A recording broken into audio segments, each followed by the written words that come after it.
Elena Marsh heard the growl before she saw anything, and by the time she turned around, it was already too late to run. The woods behind Millbrook were never supposed to be dangerous. She had walked this path 100 times, cutting through the trees on her way home from the clinic where she worked, her bag heavy with medical supplies, her mind full of nothing more than what she would cook for dinner. It was just past 7 in the evening, the sky bruised purple with the last light of day, when the growl rolled out from the shadows, like thunder trapped in an animal's chest. She froze. Every instinct told her to stay still, to not make eye contact, to back away slowly the way she had read somewhere, in some article she barely remembered. But none of that mattered, because the creature that stepped out from between the trees was not behaving like any wild animal she had ever studied. It was massive, easily the size of a large dog, crossed with something that should not exist outside of old stories, its fur dark and matted, its eyes glowing faintly gold in the dim light. Elena's breath caught in her throat. She took one step back, and that single movement was enough. The wolf lunged. Elena screamed as she fell backward, her hands scraping against rocks and roots, her bag flying from her shoulder and spilling its contents across the dirt. Pain exploded through her arm as teeth sank into her skin, sharp and burning, deeper than anything she had ever felt. She kicked and thrashed, screaming until her throat felt raw, until somehow, impossibly, the weight lifted off her. She did not see what made the wolf retreat. She only knew that one moment there was crushing pressure and agony, and the next there was empty air and the sound of something running fast through the underbrush, branches snapping in its wake. Elena lay there for a long moment, staring up at the darkening sky, her chest heaving, her whole body trembling. Blood soaked through the sleeve of her jacket, warm and sticky against her skin. She pressed her free hand against the wound, gritting her teeth against the sting, and forced herself to sit up. "Okay," she whispered to herself, her voice shaking. "Okay, you're okay. Get up and go home." It took everything she had to stand. Her legs wobbled beneath her, but she managed it, stumbling toward the edge of the woods where the streetlights of her neighborhood flickered against the coming night. By the time she reached her apartment building, her sleeve was dark and heavy with blood, and the pain in her arm had settled into a deep, pulsing throb that seemed to spread with every heartbeat. Her neighbor, an older man named Walter who was out watering his plants, saw her stumbling up the walkway and dropped his hose immediately. "Elena, my goodness, what happened to you?" "A dog," she managed to say, though even as the words left her mouth, she knew that was not quite right. Dogs did not have eyes like that.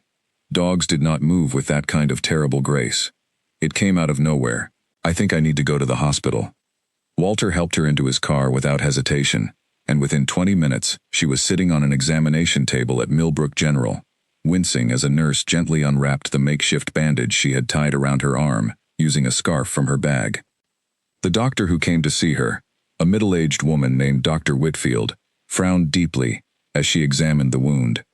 "This is an animal bite, that much is clear," she said, cleaning the area carefully. "But I have to say, the pattern is unusual. The teeth marks are larger than what I'd expect from a typical dog or coyote. Do you have any idea what attacked you?" "I don't know," Elena admitted. "It looked like a wolf, but bigger. I've never seen anything like it." Dr. Whitfield exchanged a glance with the nurse before continuing to clean and stitch the wound.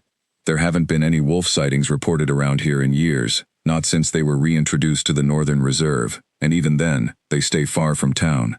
I'll report this to animal control, just to be safe. In the meantime, I want to give you a course of antibiotics and a tetanus booster. Animal bites can carry infection risks, so we need to be careful." Elena nodded, gritting her teeth as the doctor finished stitching the wound and wrapped it in fresh bandages. She was given instructions to keep it clean, to watch for signs of infection, redness, swelling, fever, and to come back immediately if anything felt wrong.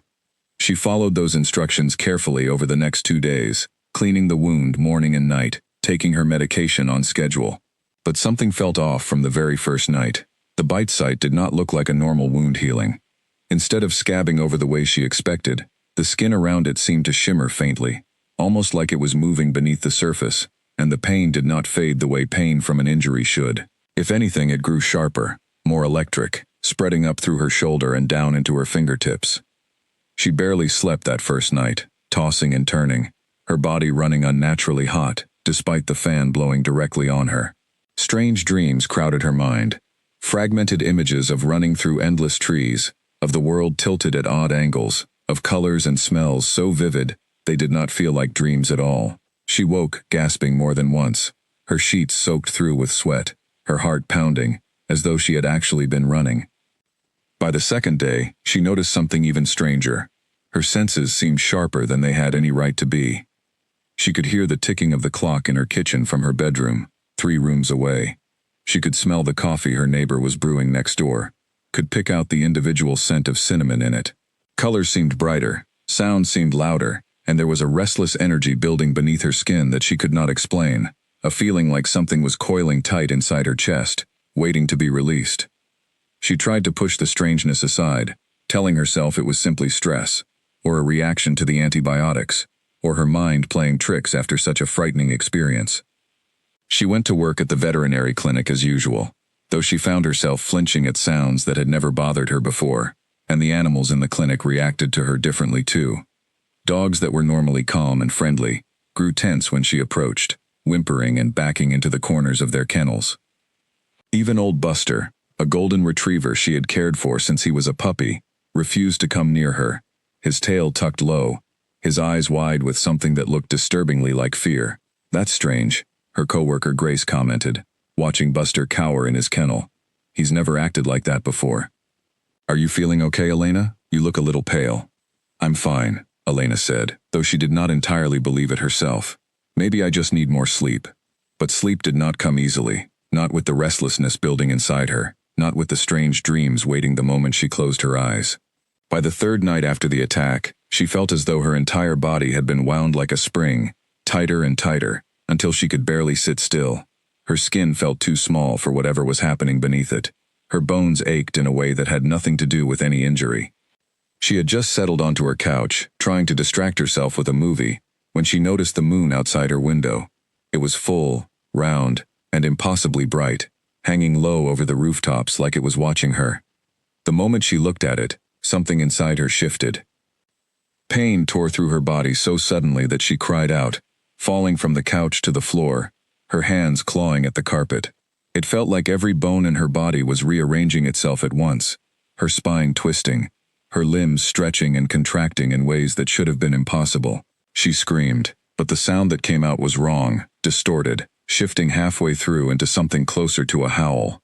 Her vision blurred and sharpened at the same time, colors draining away, until the world became a landscape of silver and shadow, every detail impossibly crisp, despite the strange new way she was seeing it. Her sense of smell exploded outward, overwhelming her with information, the scent of dust beneath her couch, the food in her refrigerator, the rain that had fallen 2 days ago still lingering faintly in the carpet fibers. She tried to stand and found herself balancing on 4 legs instead of 2. Panic did not begin to describe what she felt in that moment. She caught her reflection in the dark screen of her television and nearly collapsed at what stared back at her. A wolf, sleek and pale, with eyes that were unmistakably her own, despite everything else about the creature being foreign and terrifying. She did not remember deciding to run. One moment she was standing frozen in her living room, and the next she had crashed through the back door, splintering the frame, tearing across her small yard and into the darkness beyond, driven by an instinct too powerful to resist. She ran until the lights of her neighborhood disappeared behind her, until the ground beneath her paws turned from pavement to dirt, to the soft, uneven floor of the forest. Time seemed to stretch and compress strangely in this new body, her thoughts sharp but disconnected from the human logic she was used to. All she knew was fear, a deep animal fear of what she had become, and beneath that fear, something else, something that felt disturbingly close to freedom. Eventually, exhaustion caught up with her. She stumbled into a small clearing deep in the woods, her legs trembling, her breath coming in ragged pants. She collapsed onto the cool earth, her body finally slowing, the frantic energy that had carried her so far finally beginning to fade. That was when she heard the sound of movement in the trees around her, careful, deliberate, and multiplying. She lifted her head, every muscle tensing, and found herself surrounded. They emerged from the shadows one by one. Wolves, but wolves that moved with an intelligence and coordination that felt unmistakably purposeful. There were 4 of them, then 6, then more. forming a loose circle around the clearing where she lay. Their eyes glowed faintly in the darkness, watching her with an intensity that made her chest tighten with dread. She expected them to attack. She braced herself for teeth and claws, for the same violence that had brought her to this nightmare in the first place. But instead, the wolves simply watched her, their postures alert but not aggressive, their heads tilted with something that almost looked like curiosity. One of them, larger than the rest with fur the color of ash, stepped forward slowly, sniffing the air around her. Elena wanted to run, but her body was too exhausted to obey, too drained from the transformation and the desperate flight that followed. All she could do was lie there, trembling, waiting to see what would happen next. The ash-colored wolf lowered its head and let out a low, soft sound, nothing like the aggressive growls she had heard before. It was almost gentle, almost like it was trying to communicate something she could not yet understand. The other wolves shifted closer, their movements calm and measured, none of them showing any sign of the violence she had feared. Elena did not understand what was happening, could not begin to make sense of any of it, but as the fear slowly drained from her exhausted body, one thought rose clearly above the panic and confusion. Whatever these creatures were, they were not here to hurt her. They were here for something else entirely, and she had no idea yet just how much her life was about to change because of it. The ash-colored wolf continued to watch her, its head tilted, its golden eyes studying her with an intelligence that unsettled Elena more than any growl could have. She tried to back away, but her legs, still unfamiliar and clumsy in this new form, betrayed her, sliding out from beneath her on the damp forest floor. A ripple of movement passed through the circle of wolves surrounding her. None of them lunged, none of them snarled. Instead, they seemed to be waiting, patient, in a way that felt deliberate rather than accidental, as though they understood exactly what she was going through and had seen it happen before. Elena's mind raced, trying to grasp any explanation that made sense. Perhaps this was a dream, some fever-induced hallucination brought on by infection from the bite. Perhaps she had passed out somewhere, and none of this was real. But the cold dirt beneath her, the ache in her muscles, the sharp scent of pine and damp earth filling her nose with impossible clarity, all of it felt far too real to dismiss as imagination. The ash-colored wolf took another step closer, and this time, instead of growling, it made a soft sound low in its throat, almost like a question. Elena flinched, but did not move further away. Something about the sound calmed the frantic edge of her fear, just slightly, enough for her to notice details she had missed before. These wolves were not ordinary. Their fur was too clean, too well kept for wild animals living in the forest. Their eyes held a depth of awareness that no natural predator possessed, and there was something else, something Elena could not quite name, a sense of order to their positions around her, as though they had been trained, or perhaps born, to move as a unit rather than as separate animals following separate instincts. Minutes passed in tense silence before the sound of footsteps, human footsteps, echoed through the trees. Elena's head snapped toward the noise, her new senses picking up the rhythm of two legs moving with purpose through the undergrowth. A young man stepped into the clearing, his presence immediately shifting the mood among the wolves. They straightened, several of them lowering their heads slightly in what looked disturbingly like deference. The man crouched down at the edge of the clearing, his eyes fixed on Elena with an expression of concern rather than fear. He looked to be in his late 20s, dressed simply in dark clothes that blended with the shadows of the forest, his dark hair damp with sweat, as though he too had been running. "It's all right," he said quietly, his voice calm and steady. "Nobody here is going to hurt you. I know you're scared, and I know none of this makes sense right now, but you need to trust me for just a little while longer." Elena wanted to respond, wanted to demand answers, but all that came from her throat was a low, involuntary whimper. The sound embarrassed her, made her feel exposed and powerless in a way she had never experienced before. The man, who introduced himself simply as Daniel, moved slowly, giving her plenty of space, and gestured for the other wolves to step back. They obeyed immediately, retreating just enough to give Elena room to breathe without feeling completely surrounded. "You were bitten a few nights ago," Daniel continued, kneeling now just a few feet from her, "and I know you're probably terrified, wondering what happened to your body, why you're seeing the world the way you are right now. I promise you, there is an explanation, and it is not as impossible as it seems." Elena's chest heaved, her breathing rapid and shallow. She tried to focus on his words, tried to hold on to something solid in the middle of all this chaos. "You're not sick," Daniel said gently. "You're not dying. What happened to you is rare, but it isn't new. There are people, families, entire communities who live like this, who carry the same ability you now have inside you. We call ourselves the kindred. Some call us something else, older names, harsher names, but the truth is simple. We are people who can become wolves, and something out there in these woods passed that ability on to you. The words should have sounded insane. A week ago, Elena would have laughed at anyone who tried to tell her something like this, would have assumed they were suffering some kind of delusion. But crouched there on 4 legs, her body foreign and trembling beneath her, she could not deny the truth staring her directly in the face. I know this is overwhelming, Daniel continued, his voice steady, careful. But you are safe here. Nobody in this clearing intends to harm you. We found you because your scent carried far, and because a bitten wolf without guidance is often in danger, both from the world outside and from confusion within. We want to help you learn how to control this, how to live with it, if you'll let us. Elena's mind spun with questions, so many that she could not settle on a single one to focus on. Why had she been attacked in the first place? Who or what was the wolf that bit her? Was this permanent? Could she ever go back to her normal life, working at the clinic, sharing coffee with Grace in the mornings, sleeping in her own bed without fear of transforming uncontrollably? As if sensing the storm of thoughts overwhelming her, Daniel offered a small, reassuring smile. You don't have to understand everything tonight, he said.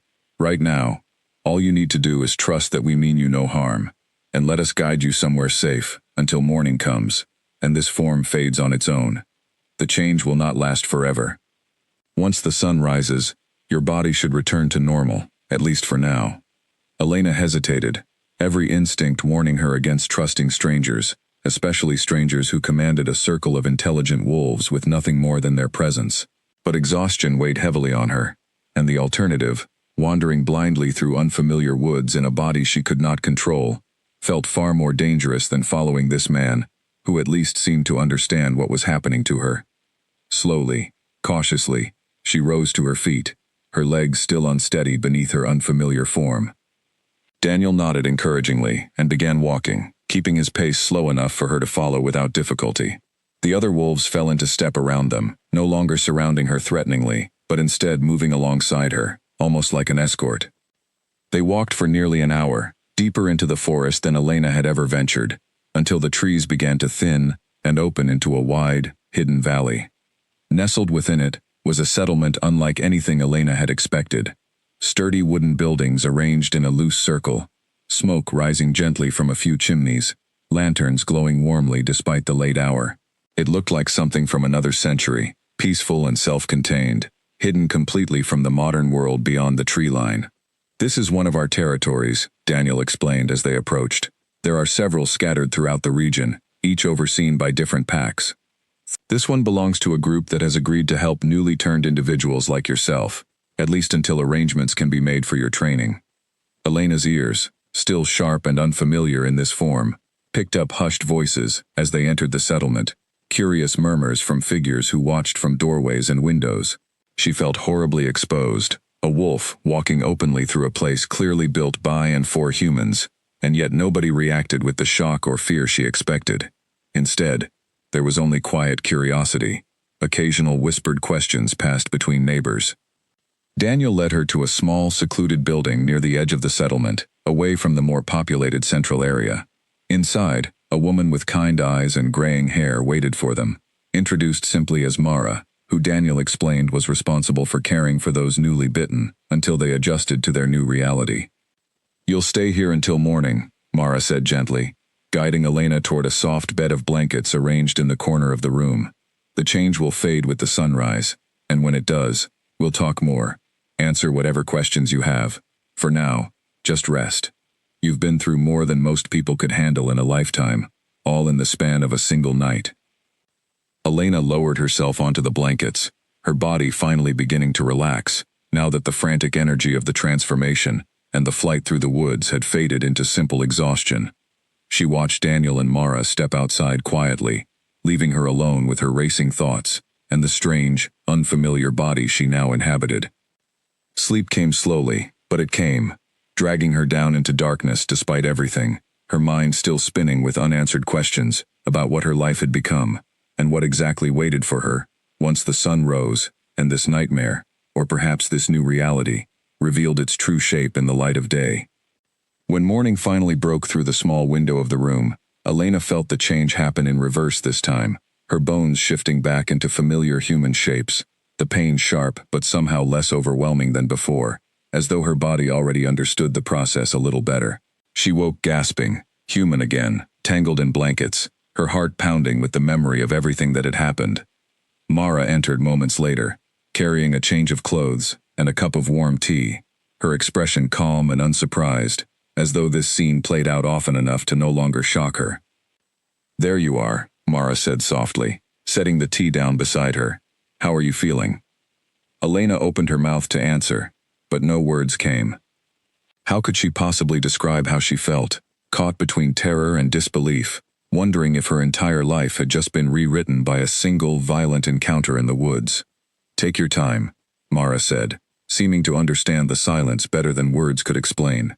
"There's a lot to take in, and there's someone important who will want to speak with you soon, once you're ready, but that can wait until you've had a chance to breathe." Elena wrapped her hands around the warm cup of tea, letting the heat seep into her fingers, grounding her in the present moment. Whatever waited for her next, whatever explanations and revelations were still to come, she understood with absolute certainty that her life, the one she had known just days before, was gone completely, replaced by something far stranger, far more dangerous, and far more complicated than she ever could have imagined.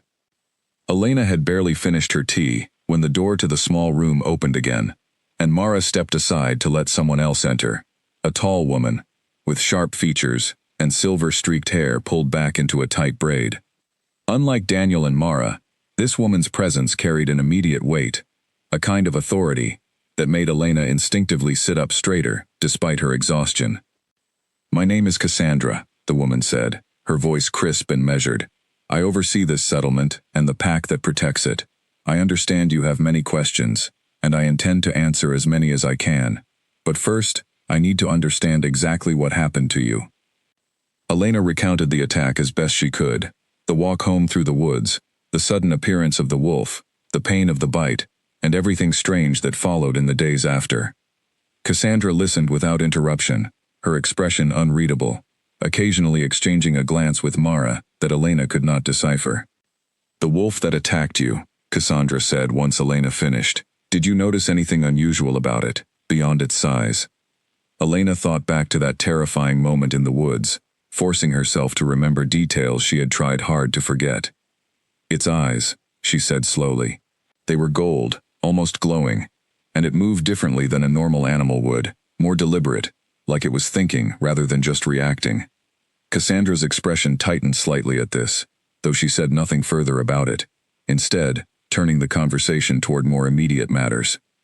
She explained, in careful and patient terms, the reality of what Elena now was, a bitten wolf, someone who had been forcibly transformed rather than born into the ability, which came with its own unique set of challenges. "Those born to this life," Cassandra explained, "learn control gradually, from childhood, under careful guidance from their families.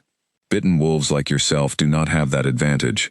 The change comes on suddenly, violently, and without the years of preparation that make the transformation manageable. This is why bitten wolves require careful training, and why an untrained bitten wolf is considered, unfortunately, quite dangerous, both to themselves and to those around them." Elena felt a chill run through her at those words. Dangerous how? "During the full moon, the transformation is nearly impossible to resist," Cassandra explained. "You experienced this yourself last night. Without training, the wolf's instincts can overpower human reasoning entirely, leading to unpredictable and sometimes destructive behavior. This is not a reflection of your character, but simply a fact of biology that must be managed carefully." The weight of this information settled heavily on Elena's shoulders. She thought of her apartment, the shattered back door, the frantic run through the neighborhood streets that could easily have ended in tragedy had anyone seen her. Had she encountered a car, a person, anything that might have triggered a violent reaction she could not control. "So what happens now?" Elena asked, her voice smaller than she intended. "Normally," Cassandra said, "a bitten wolf would be assigned to a local pack for training, learning gradually under the guidance of experienced pack members. However, Your situation has already attracted more attention than usual. Elena frowned, confusion creasing her brow. What do you mean? Before Cassandra could answer, the sound of new arrivals reached the small building. Voices outside speaking in hushed, urgent tones. Mara moved to the window, glancing out briefly, before turning back with an expression Elena couldn't quite place, somewhere between surprise and apprehension. He's here, Mara said quietly. Cassandra's posture shifted immediately, straightening even further, her expression sharpening into something more formal, more careful. That was faster than expected, she murmured, almost to herself. Who's here? Elena asked, glancing between the two women, unease creeping into her chest at their sudden change in demeanor. Cassandra turned to face her fully, the Alpha King. The words meant nothing to Elena on their own, but the reaction they produced in the room told her everything she needed to know about their significance.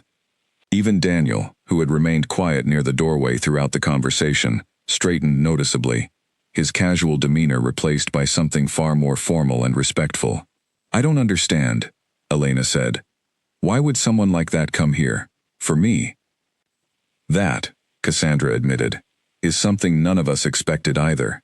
The Alpha King governs every pack and territory across this entire region.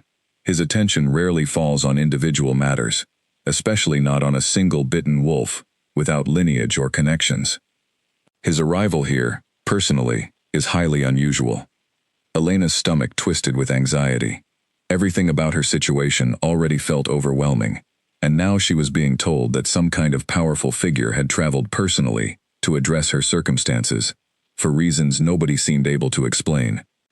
Before she could ask further questions, the door opened once more, and this time, the entire room seemed to hold its breath. The man who entered was unlike anyone Elena had encountered so far. He was tall, broad-shouldered, with an unmistakable presence that filled the small room the moment he stepped inside. His dark hair was neatly kept, his expression composed and unreadable, but his eyes, a deep amber that seemed to catch the light in an almost unnatural way, immediately locked onto Elena, with an intensity that made her breath catch in her throat. Everyone else in the room, Cassandra, Mara, Daniel, all lowered their heads slightly in acknowledgement as he entered. A gesture of respect that Elena instinctively understood carried significant weight within whatever world she had just been thrust into. Your Majesty, Cassandra greeted, her voice carrying a formal edge Elena hadn't heard from her before. We were not expecting you to arrive so quickly. I came as soon as I received word, the man said, his voice deep and steady, carrying an authority that needed no volume to command attention. His eyes remained on Elena throughout the exchange, studying her with an expression she couldn't quite decipher, somewhere between curiosity and something far more guarded. This is Elena Marsh, Cassandra continued, gesturing toward her. She was attacked 3 nights ago and has just experienced her first transformation. The man, whom Elena now understood to be this Alpha King everyone spoke of with such reverence, stepped further into the room, his gaze never leaving her. Elena felt suddenly small beneath that attention, acutely aware of how disheveled she must look, how overwhelmed and out of place she felt in this world she had never asked to be part of. I'm Cade Ashworth, he said finally, his voice softening slightly as he addressed her directly for the first time. I understand you've had a difficult few days. Elena managed a small nod, unsure how to respond to someone whose presence commanded such obvious respect from everyone around them. I don't really understand what's happening, she admitted honestly. Any of it. Something flickered across Cade's expression at her words, something that looked almost like sympathy, though it was quickly smoothed over into the composed neutrality he seemed to carry naturally. That's understandable, he said. This world can be overwhelming for anyone experiencing it for the first time, especially under such violent circumstances. He turned briefly to Cassandra. Has she been told about the process of assigning a bitten wolf to a training pack? I was just explaining that when you arrived, Cassandra replied carefully. Cade nodded slowly, his expression thoughtful as his gaze drifted back toward Elena. Something about the way he studied her felt different from simple curiosity, as though he were searching for something specific, something he wasn't sharing openly with anyone in the room. I'd like to speak with her alone if that's all right, Cade said finally, his tone leaving little room for objection despite the polite phrasing. Cassandra hesitated only briefly before nodding, gesturing for Mara and Daniel to follow her out of the room. Within moments, Elena found herself alone with the Alpha King, the weight of his attention settling over her like something tangible, impossible to ignore. "I imagine you have a lot of questions," Cade said once the door closed behind the others. "I do," Elena admitted, "starting with why someone in your position would come here personally. For me, from what I understand, that isn't exactly normal." Cade was quiet for a long moment, his expression carefully controlled, though Elena could sense something churning beneath the surface of his composure, something he wasn't ready to share. "No," he admitted finally. "It isn't normal at all." "Then why?" Elena pressed, unable to hold back the question despite everything else overwhelming her mind. Cade's gaze held hers steadily, and for a brief moment, something raw flickered behind those amber eyes, before he carefully shuttered it away again. "I have my reasons," he said quietly. "Reasons I'm not ready to explain just yet. But I intend to personally oversee your training, Elena. Starting immediately." The declaration hung heavily in the air between them, and Elena could only stare at him, questions multiplying faster than she could voice them, uncertain whether she should feel grateful, suspicious, or simply terrified of whatever strange new chapter of her life had just begun. News of Cade's announcement spread through the settlement faster than Elena could have anticipated. By the time she stepped outside the small building later that afternoon, escorted by Mara, she could feel the weight of dozens of curious stares following her every movement. Whispers followed in her wake, quiet murmurs exchanged between people who clearly knew far more about the significance of what had just happened than Elena did herself. "Why is everyone looking at me like that?" Elena asked quietly, uncomfortable beneath the attention. Mara hesitated before answering, choosing her words carefully.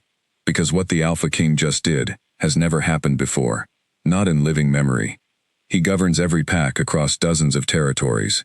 He settles disputes between leaders, oversees major decisions affecting entire communities. He does not personally train individual wolves, especially not those who were bitten rather than born into this life. So this is unusual," Elena said, though it was less a question and more a statement of the obvious. "Unusual doesn't begin to describe it," Mara replied. "There are pack leaders who have served him for decades who have never received this kind of personal attention. People are going to talk, Elena, and not all of that talk will be kind. Jealousy and suspicion often follow when the natural order is disrupted so dramatically." She had barely adjusted to the idea of werewolves existing at all, let alone the complex political structures and hierarchies that apparently governed their world. Now she was being told that her situation had somehow disrupted long-standing traditions, attracting attention and scrutiny she had never asked for, and did not understand. Later that evening, Elena was brought to a private dining hall within the settlement, informed that Cade wished to discuss the details of her training over a meal. She arrived nervous and uncertain, smoothing down the borrowed clothes Mara had provided, wondering what exactly this powerful, mysterious man expected from her. Cade was already seated when she entered, and he rose politely as she approached the table, an old-fashioned gesture that caught her slightly off guard given everything else about their strange circumstances. The dining hall was otherwise empty, clearly cleared out to give them privacy, though Elena could sense the presence of guards positioned discreetly near the entrances. "Thank you for joining me," Cade said as she sat down across from him. "I imagine you have more questions than I've had time to answer." "That's an understatement," Elena replied, some of her exhaustion bleeding into her tone despite her efforts to remain composed. "I still don't understand why you're doing this. Training me, I mean, personally." Cade's expression remained carefully neutral, though Elena noticed the slight tightening around his eyes, a tell she was already beginning to recognize as a sign he was choosing his words with deliberate caution. "There are certain circumstances surrounding bitten wolves that require careful attention," he said. "I want to ensure you receive the best possible guidance." "That's not really an answer," Elena pointed out, surprising herself with her own boldness, given the power this man clearly held over her current situation. Something almost like amusement flickered across Cade's expression, quickly replaced by the same guarded composure he seemed to default to whenever the conversation ventured too close to his true motivations. "No," he admitted, "it isn't, but it's what I'm prepared to share for now." Elena studied him carefully, trying to read whatever lay beneath his careful control, but Cade's expression gave away nothing further. Frustrated but unwilling to push further given her precarious position, she redirected the conversation toward more immediate concerns. "What exactly does training involve?" she asked. Cade seemed relieved by the shift in topic, his posture relaxing slightly as he explained the fundamentals of what she could expect in the coming weeks. Control over the transformation itself would be the first priority, learning to manage the shift, both during forced changes brought on by the full moon, and, eventually, voluntary transformations under her own control. Beyond physical control, she would need to learn the customs and laws governing pack society, the hierarchy of authority, the expectations placed upon her as a member of this hidden world she had been thrust into against her will. "It won't be easy," Cade admitted. "Bitten wolves often struggle more than those born into this life, simply because the change comes without the years of preparation others receive. But you're not alone in this. I intend to guide you through every step personally." Elena nodded slowly, absorbing the weight of what lay ahead of her. "And after the training is complete, what happens to me then?" Cade paused, considering the question with the same careful deliberation he seemed to apply to everything. "That depends on many factors," he said eventually. "Your own preferences will matter significantly in that decision. Some choose to remain within pack settlements permanently. Others find ways to integrate their new nature into lives that more closely resemble what they knew before." "Can I go back to my old life?" Elena asked, unable to keep the hope from creeping into her voice. "My job, my apartment, everything I had before this happened?" Something shifted in Cade's expression at her question, something Elena couldn't quite interpret, though it left a strange knot of unease settling in her stomach. "It's possible," he said carefully. "Many bitten wolves eventually find a way to balance both worlds, though it requires significant discipline and control. That is precisely why your training matters so much." The conversation continued through dinner, Cade patiently answering her questions about pack structure, about the history of their kind, about the delicate balance maintained between the hidden world of the kindred and the unsuspecting human society that existed alongside it, without any knowledge of what lived among them. Despite her lingering unease, Elena found herself surprisingly at ease in his presence, drawn in by his calm, measured explanations, and the genuine patience he displayed toward her endless questions. It was only as the meal came to an end that Elena noticed something odd. Throughout their entire conversation, Cade had carefully steered away from any topic that touched too closely on his own history, his own reasons for taking such a personal interest in her situation. Whenever she attempted to ask something personal about him directly, he redirected smoothly back toward practical matters, his deflections so natural that she almost missed them entirely. "You're very good at avoiding questions about yourself," Elena observed as their meal concluded, unable to hold back the comment any longer. Cade's lips curved into the faintest hint of a smile, though it did not quite reach his eyes. "Years of practice," he said simply, offering no further explanation. Elena wanted to press further, wanted to understand what exactly drove this powerful, guarded man to abandon centuries of tradition for her sake, but something in his expression told her this was not the night for such answers. Whatever secrets Cade carried, he clearly intended to keep them buried for now, no matter how much curiosity burned within her. As she was escorted back to her quarters later that evening, Elena's mind churned with everything she had learned, and everything that remained frustratingly hidden. Tomorrow, her training would officially begin, and with it, presumably, more opportunities to understand the mysterious man who had upended centuries of tradition, simply to stand beside her through whatever came next.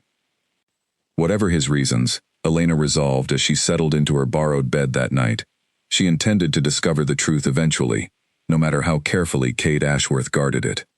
Training began at dawn the next morning, earlier than Elena had anticipated, with Cade himself waking her through a quiet knock on her door, before the sun had fully risen over the tree line. She dressed quickly in the simple clothes provided for her, comfortable and practical, designed for movement rather than appearance, and followed him out to a wide clearing at the edge of the settlement where the morning mist still clung low to the grass. "The first thing you need to understand," Cade said as they walked, "is that control begins in the mind, not the body. Most newly bitten wolves make the mistake of fighting the wolf inside them, treating it as something separate, something dangerous to be suppressed entirely. That approach only leads to more violent, uncontrolled transformations." Elena listened carefully, trying to absorb every word, despite the exhaustion still lingering from the emotional weight of the past several days. "So what should I do instead?" "Accept it," Cade said simply. The wolf is not separate from you, Elena. It's an extension of who you already are, just as capable of restraint and reason as your human mind, once you learn to communicate with it, rather than fight against it. They spent the morning on breathing exercises, something Elena had not expected given everything she had learned about the physical demands of transformation. Kate explained patiently that controlling the shift required a deep sense of calm, an ability to center oneself even in moments of stress or fear, since panic was often the trigger that caused uncontrolled transformations during moments that should otherwise remain entirely human. Close your eyes, Kate instructed, standing a respectful distance away from her in the clearing. Focus on your breathing.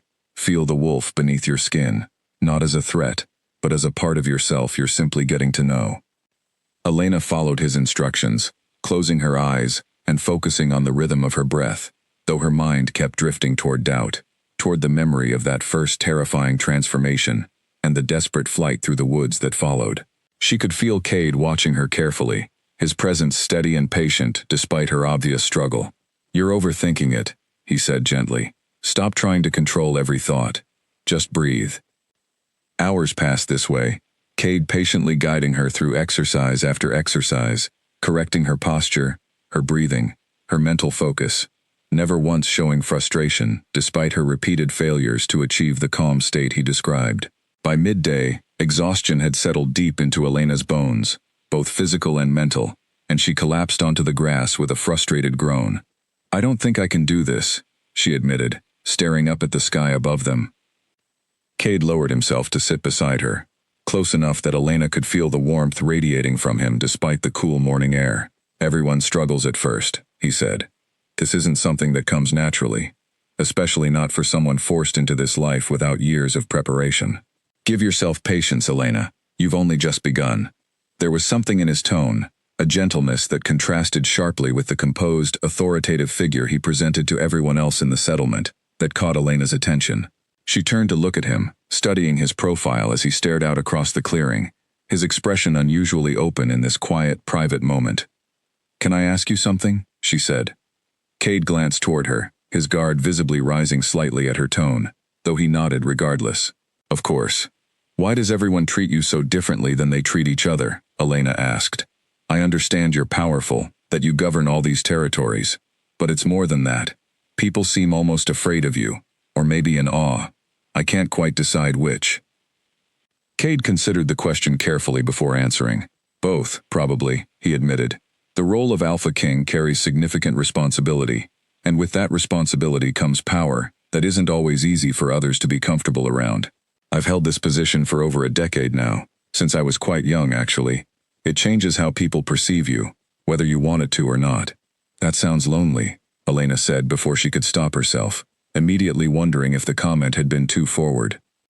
Something flickered across Cade's expression, a brief crack in his careful composure that revealed something raw and unguarded beneath the surface before he smoothed it over again. "It can be," he admitted quietly, "though I've learned to manage it." Elena wanted to press further, wanted to understand the source of that flicker of vulnerability she had just witnessed, but Cade rose to his feet before she could ask, extending a hand to help her up as well. "We should continue," he said, his voice returning to the measured, controlled tone she was becoming familiar with. "The sun is high, and we still have much to cover before the day ends." They resumed the training exercises, Elena pushing through her exhaustion to focus on the breathing techniques Cade patiently continued to teach her. By late afternoon, she managed her first small success, a brief moment of calm focus that allowed her to sense the presence of the wolf within her, without triggering the overwhelming panic that had accompanied every previous attempt. It was fleeting, gone almost as quickly as it arrived, but Cade's expression brightened with genuine pride at the achievement. "That's exactly it," he said, unable to hide the satisfaction in his voice. "That feeling, that sense of calm awareness, that's what we're working toward.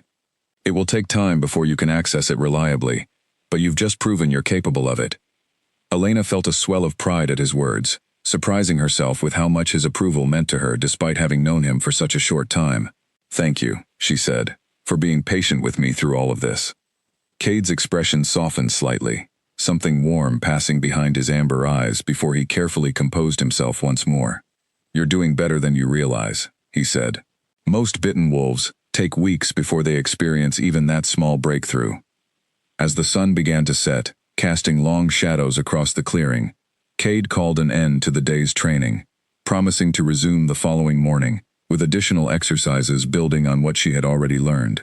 Elena walked back toward the settlement beside him, her body exhausted, but her mind buzzing with a strange, unexpected sense of accomplishment. That night, as she settled into her quarters, Elena found herself replaying the day's events, particularly that brief, unguarded moment when Cade had admitted to the loneliness of his position. There was clearly far more to this powerful, mysterious man than the composed exterior he presented to the world, and despite every warning bell in her mind telling her to remain cautious, Elena couldn't help but feel an increasing curiosity about the person hidden beneath that careful control. Whatever secrets Cade Ashworth carried, whatever reasons drove him to personally oversee her training against centuries of established tradition, Elena resolved once again that she intended to understand them fully, no matter how long it took to earn his trust enough for him to finally share the truth. Weeks passed, each day following a similar rhythm of early mornings and demanding lessons, and Elena found herself gradually adjusting to this strange new existence. The training grew more intense as her control improved, moving beyond simple breathing exercises into more advanced techniques, designed to help her manage voluntary transformations, rather than relying solely on the moon's influence. "Today we're going to try something different," Cade announced one morning, several weeks into her training. "Instead of focusing on suppressing the change, I want you to try initiating it yourself, under controlled circumstances." Elena felt a flutter of nervous anticipation at the suggestion. Since that first terrifying, involuntary transformation, she had only shifted twice more, both times during forced changes brought on by the full moon, both times still overwhelming and difficult to manage despite the progress she had made in her breathing and mental focus exercises. "Are you sure I'm ready for that?" she asked.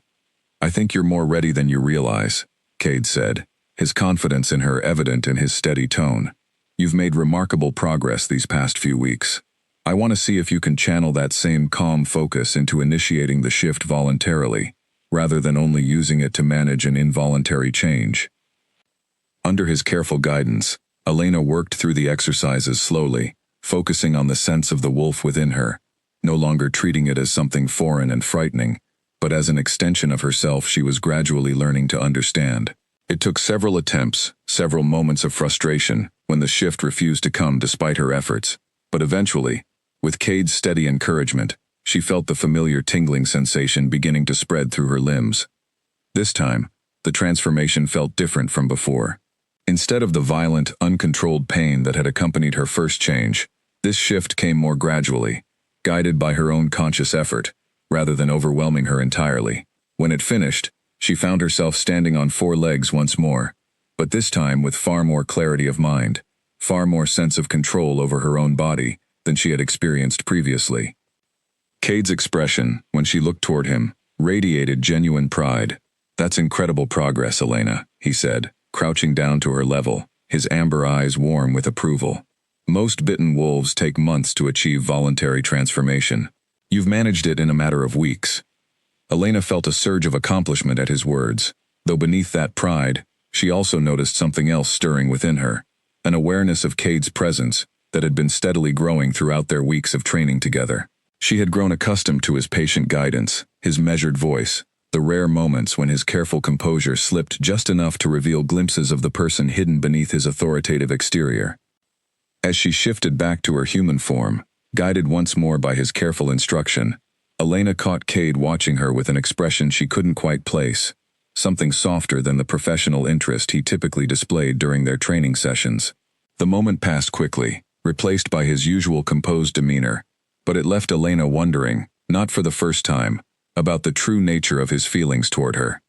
Their training sessions had evolved beyond simple physical exercises in recent weeks, expanding to include lessons on pack politics, on the delicate hierarchy that governed relationships between different territories and leaders. Cade proved to be an excellent teacher in these matters as well, patiently explaining the complex web of alliances and rivalries that shaped the world she now inhabited. "There are those within the pack structure who question my decision to train you personally," Cade admitted one afternoon, as they walked together through the settlement following a particularly demanding lesson. Some see it as favoritism, a departure from tradition that undermines the established hierarchy. Elena felt a pang of guilt at this admission, aware that her presence had created tension within a community she barely understood. "I'm sorry," she said. "I never meant to cause problems for you." "You haven't caused anything," Cade said firmly, his tone leaving no room for argument. "The decision was entirely mine, and I stand by it fully, regardless of what others might think." "But why?" Elena pressed, unable to resist the question that had lingered in her mind since their very first meeting. "You still haven't told me the real reason you decided to train me yourself." Cade's expression tightened slightly, the familiar guarded look returning to his features whenever this particular topic arose. "It's complicated," he said finally. "There are things about my past that influence this decision, things I'm not yet ready to share."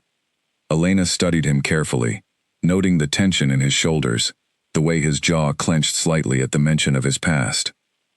Whatever secret he carried clearly weighed heavily on him, and despite her curiosity, she found herself unwilling to push further, sensing the raw vulnerability hidden just beneath his careful composure. "I understand," she said instead, softening her tone. "You'll tell me when you're ready, I suppose." Something flickered across Cade's expression at her words, gratitude perhaps, or relief that she wasn't pressing further despite her obvious curiosity. "Thank you," he said quietly, "for your patience with me." They continued walking, in comfortable silence for a while, the tension from the previous conversation gradually easing between them. Elena found herself increasingly aware of small details about Cade that she hadn't noticed before, the way his expression softened slightly whenever she successfully completed a difficult exercise, the genuine warmth in his voice whenever he offered encouragement during her training. That evening, as they shared dinner together following the day's lessons, a routine that had become comfortable and familiar over the past several weeks, Elena noticed Cade watching her with unusual intensity as she recounted a small victory from earlier that day, successfully maintaining her human awareness through nearly an entire voluntary transformation. "You've changed so much since that first night," Cade observed, his voice carrying a note of something Elena couldn't quite identify. "I remember how terrified you were, barely able to stand on your own after that first transformation. Now look at you, mastering skills that take most bitten wolves months to achieve." "I couldn't have done any of it without your guidance," Elena said honestly. "You've been incredibly patient with me, more patient than I probably deserved, given how often I doubted myself." Cade's expression softened further at her words, something warm and genuine passing behind his amber eyes. "You've earned every bit of progress you've made, Elena. Don't discount your own strength and determination." The conversation lingered in a comfortable silence afterward, both of them seemingly aware of an unspoken tension building between them that neither quite knew how to address directly. Elena found herself wondering, as she had increasingly over the past weeks, whether the growing connection she felt toward Cade was simply gratitude for his guidance, or something deeper, something she wasn't quite ready to name. Whatever it was, she suspected, based on the way Cade's gaze lingered on her throughout their meals together, that she was not alone in experiencing this confusing, complicated pull between them, one that neither of them seemed willing to acknowledge directly, at least not yet. The unspoken tension between them continued building over the following days, though neither Elena nor Cade addressed it directly, both seemingly content to let their growing connection develop naturally through the routine of shared training sessions and quiet dinners. It was during one such evening, as autumn began settling over the hidden valley with cooler winds and shortening days, that the fragile equilibrium between them was disrupted entirely. Elena had just finished a particularly challenging training session, successfully completing a full transformation and controlled return to human form, entirely on her own initiative, without any prompting from Cade. She turned to him, expecting the familiar warmth of his approval, only to find his expression tense, his attention drawn toward the tree line at the edge of the clearing, where several figures had just emerged. "Stay here," Cade said quietly, his voice carrying an edge of authority Elena hadn't heard directed at her before. She watched as he strode toward the newcomers, recognizing among them a man she had seen occasionally around the settlement. Someone Mara had once mentioned led a neighboring territory with a reputation for ambition and dissatisfaction with Cade's leadership. The conversation between them, though too quiet for Elena to fully hear from her distance, carried an obvious tension, the visiting leader's posture aggressive and challenging despite the respectful distance he maintained from Cade. Elena's newly sharpened senses, honed through weeks of training, allowed her to catch fragments of the conversation carried on the wind. Words like unprecedented and favoritism reached her, along with something that made her chest tighten with unease. A mention of someone named Vivian, spoken with a bitterness that seemed directed pointedly at Cade. The visiting leader's gaze shifted briefly toward Elena, something calculating in his expression before he returned his attention to Cade, delivering what appeared to be a final, pointed remark, before turning and departing with his companions back into the trees.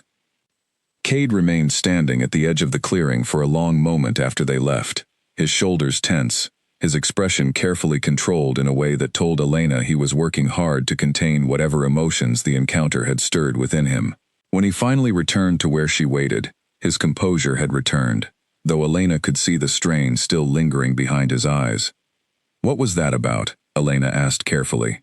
"Territory politics," Cade said, his tone deliberately casual. "Nothing you need to concern yourself with." Elena frowned, unwilling to accept such a dismissive answer, given the obvious tension she had witnessed. "That didn't look like nothing," she pressed. "And I heard a name. Vivian. Who is that?" Something flickered across Cade's expression at the mention of the name, a flash of pain so raw and immediate that Elena instinctively took a step closer, concerned despite herself by the sudden vulnerability she witnessed in someone typically so composed and controlled.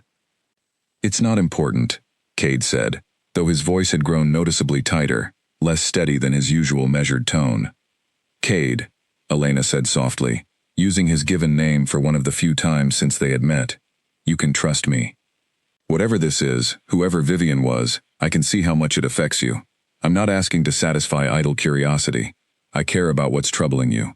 Cade's jaw tightened, his gaze fixed somewhere distant beyond the clearing, lost in memories Elena could only guess at.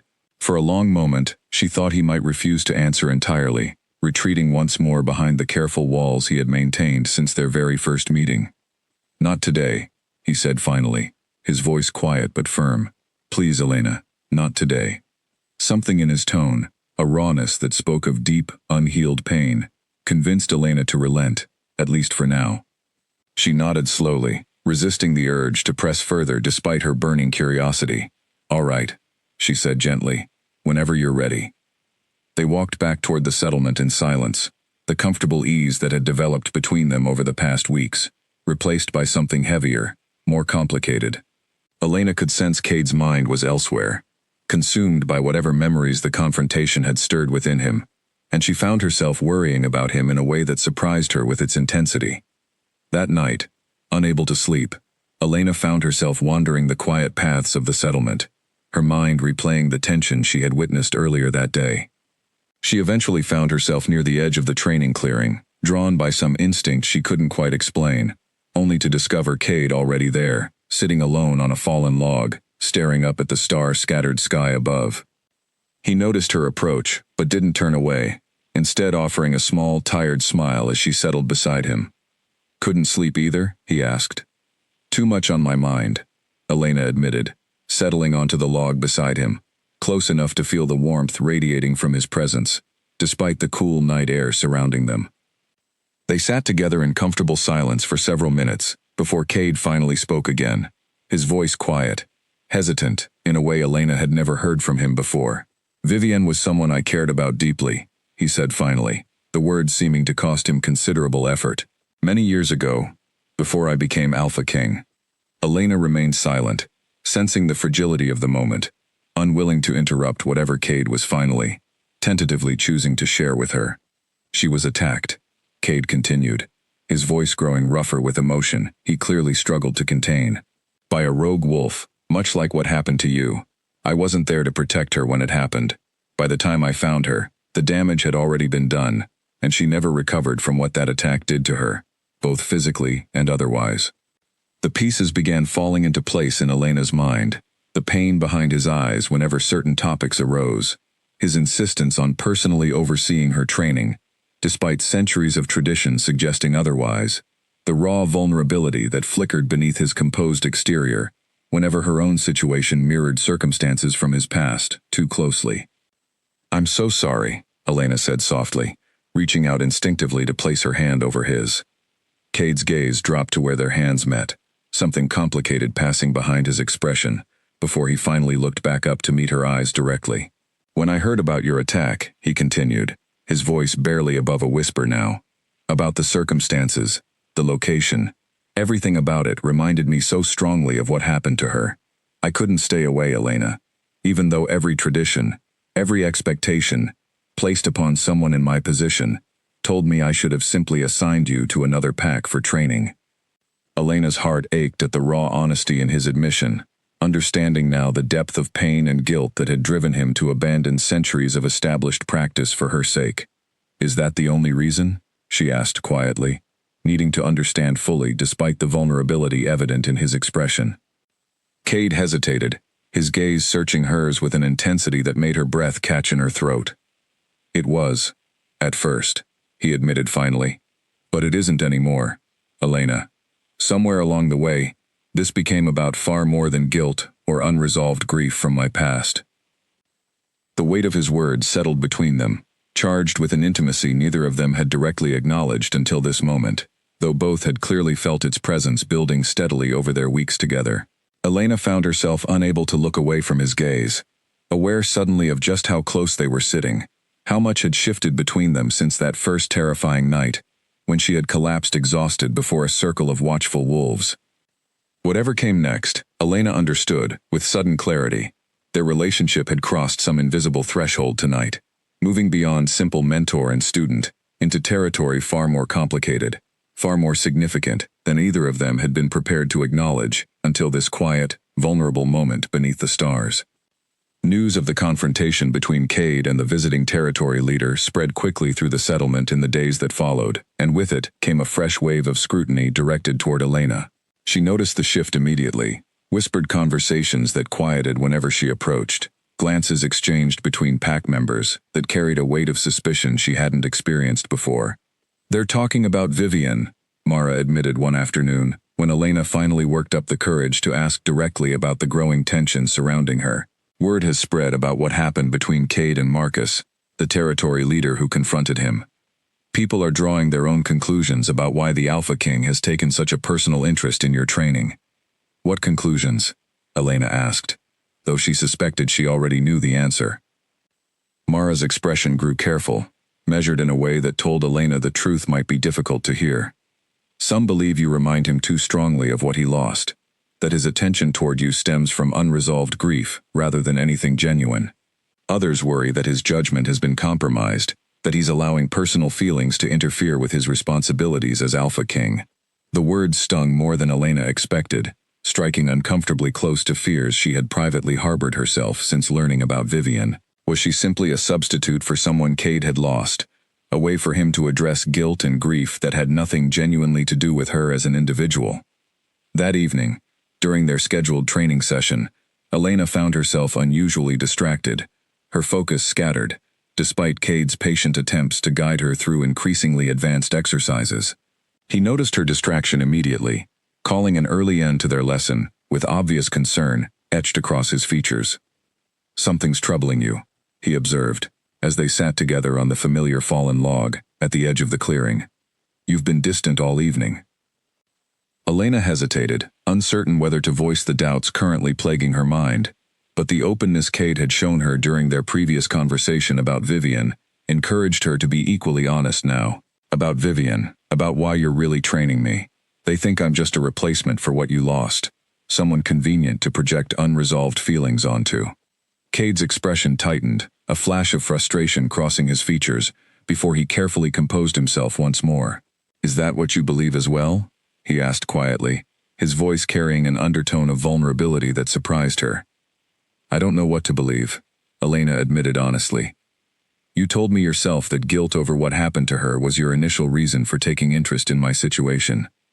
How am I supposed to separate that from whatever else might exist between us?" Cade was quiet for a long moment, his gaze fixed on some distant point beyond the clearing, clearly wrestling with how best to address her concerns. When he finally spoke, his voice carried a conviction that left little room for doubt. "I understand why you would question that," he said. "But Elena, the guilt I carry over Vivian, the grief from failing to protect her, that exists separately from what I feel toward you. You are not a substitute for anyone, and what has grown between us these past weeks has nothing to do with replacing what I lost. How can you be so certain? Elena pressed, needing more than simple reassurance given the weight of doubt currently pressing on her. Because Vivian and I, whatever we might have become given more time, never had the chance to develop what you and I have built together, Cade explained, his voice growing steadier as he continued. We were friends, close friends, but circumstances took her before anything more could develop between us. What I feel toward you, Elena, has grown from watching your strength, your determination, the way you've faced impossible circumstances with courage I've rarely witnessed in anyone, born wolf or otherwise. That has nothing to do with grief or guilt from my past. Elena studied his expression carefully, searching for any hint of uncertainty or hesitation that might undermine his words, but found only steady conviction reflected in his amber eyes. Slowly, the doubt that had settled so heavily in her chest began to ease, replaced by a cautious warmth she had been hesitant to fully acknowledge until this moment. The pack members who question my judgment, Cade continued, they're entitled to their opinions, but they don't understand the full circumstances of what happened to Vivian, nor do they understand what has genuinely developed between us these past weeks. I won't let their assumptions dictate how I choose to move forward, Elena, and I hope you won't either. It's difficult, Elena admitted, knowing that people are watching us, judging every interaction between us through that lens. I know, Cade said gently, and I wish I could shield you from that scrutiny entirely, but unfortunately, my position makes that impossible. What I can promise you is that my feelings toward you are genuine, separate from anything related to my past, and I intend to prove that through my actions, not simply through words. Something shifted between them in that moment, a deeper understanding settling into place that hadn't existed before. Elena found herself believing him, trusting the sincerity behind his words, despite the lingering uncertainty created by the whispers and suspicions surrounding their relationship. In the days that followed, Cade made a point of demonstrating this commitment through consistent, deliberate actions. He addressed the concerns of pack leaders directly, rather than avoiding the tension entirely, explaining his decisions with a transparency that gradually began easing some of the suspicion surrounding Elena's presence within the settlement. He continued their training with the same patient dedication he had shown from the very beginning, while also making time for conversations that had nothing to do with lessons or control exercises, simply getting to know each other beyond the roles of teacher and student. Elena, in turn, found herself opening up more fully to Cade, sharing details of her life before the attack, her hopes and fears about the uncertain future now stretching before her, and gradually, the connection between them deepened into something neither of them felt the need to hide or question any longer. The suspicion among certain pack members didn't disappear entirely, and Elena understood that some skepticism would likely follow them for a long while yet, given the unprecedented nature of their circumstances. But as the weeks continued passing, she found herself caring less about external judgment and more about the genuine connection, steadily building between herself and the powerful, complicated man who had upended his own traditions entirely for her sake. Whatever challenges still lay ahead, whatever doubts others might continue to harbor about the true nature of their relationship, Elena felt increasingly confident that what existed between herself and Cade was built on something far more solid than grief or guilt, something genuine and steadily growing with each passing day they spent together. Nearly 2 months had passed since Elena's transformation, and the changes within her, both physical and emotional, had become remarkable enough that even the most skeptical pack members began acknowledging her progress with grudging respect. Her control over the shift had grown steady and reliable, her understanding of pack customs and hierarchy deepening with each lesson Cade patiently provided. It was during this period of steady progress that Marcus, the territory leader who had confronted Cade weeks earlier, returned to the settlement, this time accompanied by a larger contingent of his own pack members. Elena sensed the tension the moment their arrival was announced, watching from a distance as Cade moved to greet them with careful, guarded formality. "He's requesting a formal audience," Daniel explained quietly, having approached Elena as she observed the proceedings from near the training clearing. "Marcus intends to challenge Cade's decision to train you personally, formally this time, before witnesses from multiple territories." Elena's stomach tightened with anxiety at this news. Can he actually do that? Challenge Cade's authority over something like this? Not his authority exactly, Daniel clarified, but he can question the judgment behind specific decisions, request that other pack leaders weigh in on whether tradition has been improperly set aside. It's rare, but not unprecedented. The formal audience was arranged for that evening, held in the largest hall within the settlement, with representatives from several neighboring territories gathered to witness the proceedings. Elena sat nervously near the back of the hall, watching as Marcus stood before the assembled leaders, his expression confident and calculated as he began outlining his grievances. For generations, Marcus began, his voice carrying easily through the hall. Tradition has dictated that Bitten wolves receive training from local packs, under the guidance of experienced members chosen specifically for that purpose. The Alpha King's decision to personally oversee this particular individual's training represents an unprecedented departure from that tradition, one that raises serious questions about judgment and impartiality. Cade stood calmly before the assembled leaders, his expression composed despite the challenge being laid before him. "Tradition exists to serve our community," he replied evenly, "not to bind us rigidly when circumstances warrant flexibility. I made this decision based on my own judgment regarding what this particular situation required." "And what exactly did it require?" Marcus pressed, his tone carrying an edge of challenge. "Many have speculated that personal history, rather than genuine necessity, drove this decision. If that speculation holds truth, it raises legitimate concerns about whether emotional attachment has compromised the Alpha King's ability to lead impartially." A murmur passed through the assembled leaders at this pointed accusation, and Elena felt her chest tighten with anxiety, aware that the coming moments could significantly impact both her own standing within this community and Cade's authority as leader. Cade's expression remained composed, though Elena could sense the tension building beneath his careful control. "I won't deny that personal history influenced my initial decision," he said, his voice steady despite the weight of the admission. "But I invite anyone here to examine the actual results of that decision, rather than speculating about motivations alone." He gestured toward Elena, and every eye in the hall turned toward her, the sudden attention making her pulse race with nervous energy. "Elena has achieved control over her transformation, faster than nearly any bitten wolf in recent memory," Cade continued. "She has demonstrated remarkable discipline, dedication, and understanding of our customs, in a fraction of the time typically required. Whatever my personal reasons for choosing to train her myself, the results speak clearly to the soundness of that decision."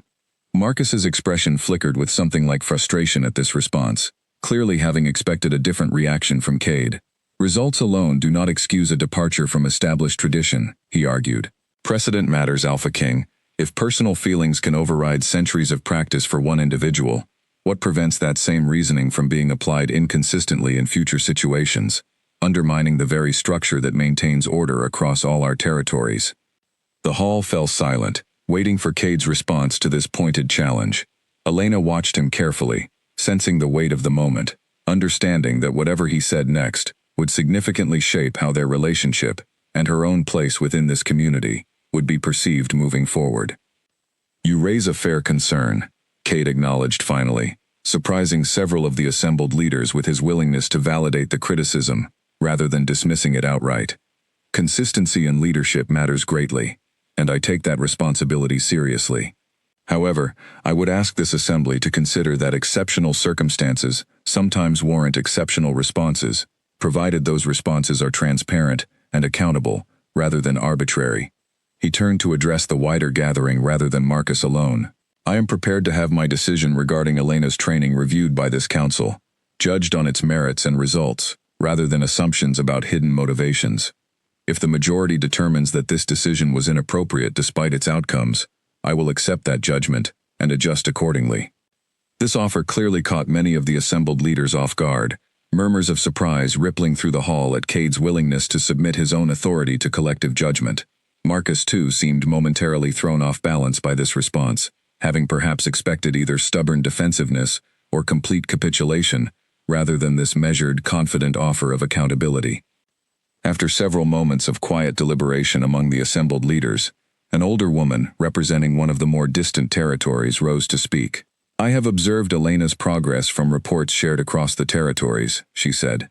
"Her achievements are genuinely remarkable, regardless of the circumstances surrounding her training. I see no reason to challenge a decision that has produced such clearly positive results. provided the Alpha King continues operating with the transparency he has demonstrated here tonight. Several other leaders voiced similar sentiments, gradually shifting the mood of the assembly toward acceptance rather than continued challenge. Marcus, recognizing the shifting tide of opinion, eventually conceded the point, though his expression remained skeptical as he took his seat once more.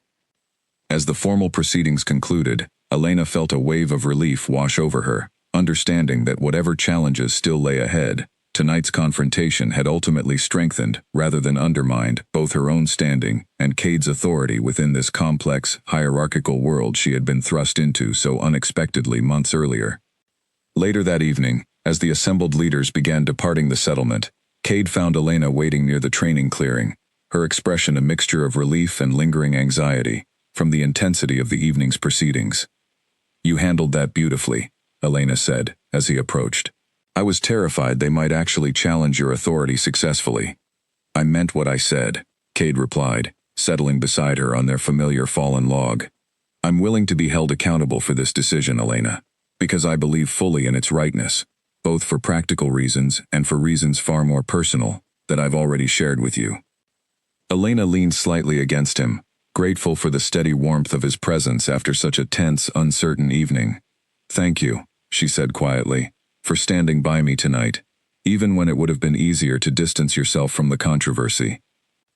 Cade's arm settled gently around her shoulders, drawing her closer in a gesture that had become increasingly natural between them over recent weeks. "There was never any question of doing otherwise," he said softly. "Whatever challenges we face moving forward, Elena, we'll face them together." 3 months after that first terrifying night in the woods, Elena stood at the edge of the same clearing where she had once collapsed exhausted and afraid, before a circle of watchful wolves, though the person standing there now bore little resemblance to that frightened, confused woman who had known nothing of the hidden world she now called home. Her training with Cade had reached its natural conclusion in recent weeks, her control over the transformation now steady and reliable, her understanding of pack customs and hierarchy thorough enough that even the most skeptical leaders across the territories had come to acknowledge her remarkable progress. What had begun as an unprecedented, controversial decision had gradually transformed into something the wider community increasingly viewed as a genuine success story, proof that flexibility and compassion could coexist with the structure and tradition that governed their world. Elena had also made her own decision about her future, one she had wrestled with carefully over recent weeks as her training progressed toward completion.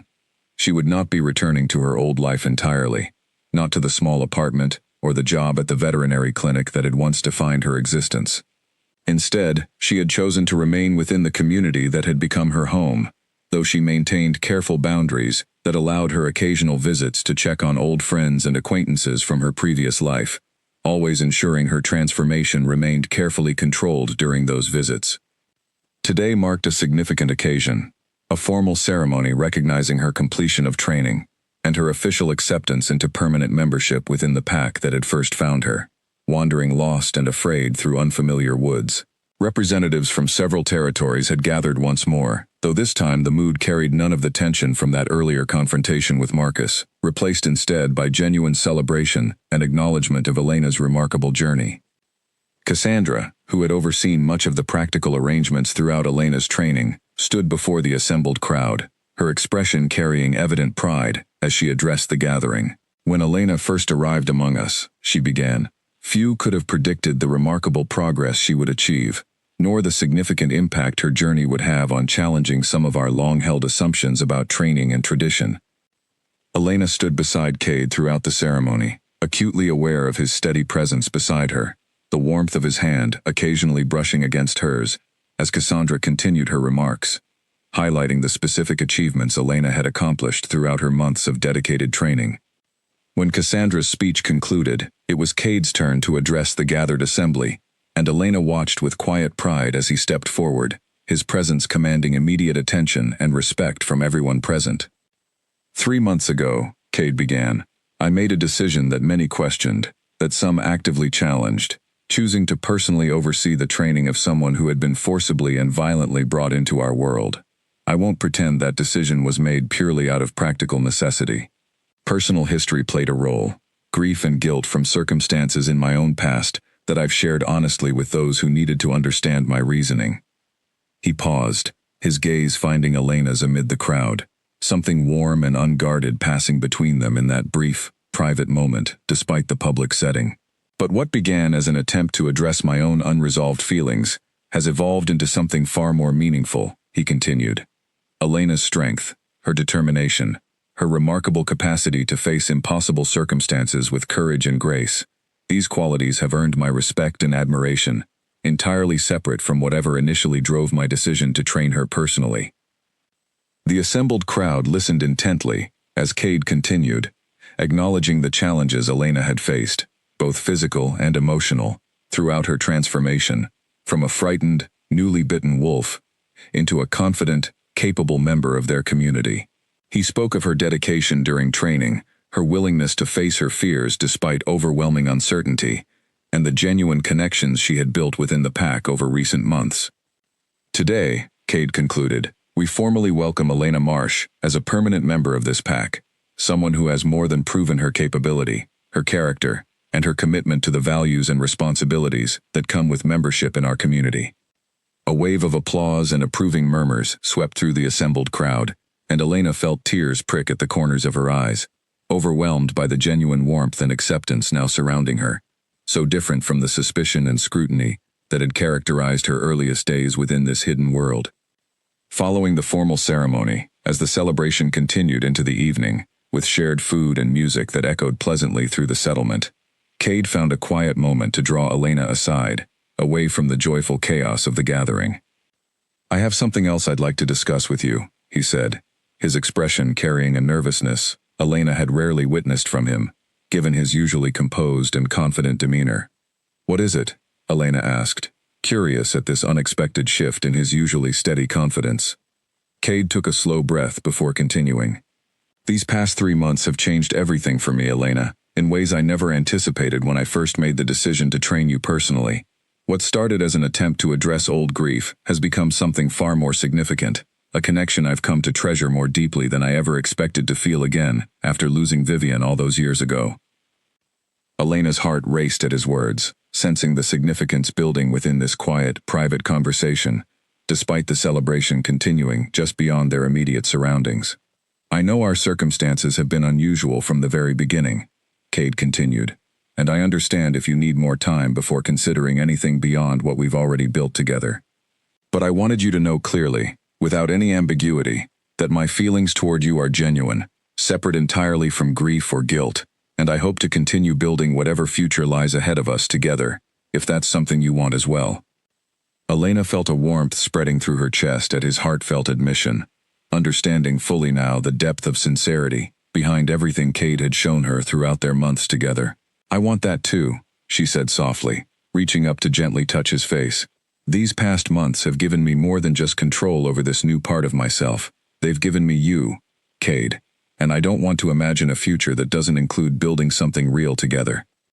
Cade's expression softened with evident relief and happiness at her words, and he gently drew her closer, their earlier hesitation finally giving way to open, mutual acknowledgement of the connection that had steadily grown between them since that very first meeting months earlier.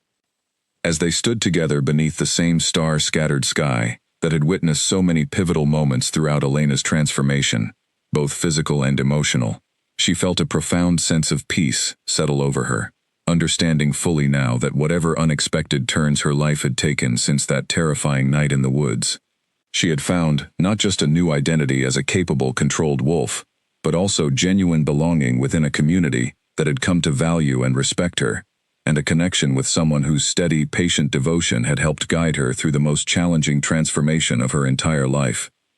Whatever challenges still awaited them, whatever skepticism might occasionally resurface from those slower to accept the unprecedented nature of their story, Elena faced the future ahead with confidence and hope, standing firmly beside the powerful, complicated man who had chosen her, not out of obligation or lingering grief, but out of genuine, deeply felt devotion that had grown steadily stronger with each passing day they spent together.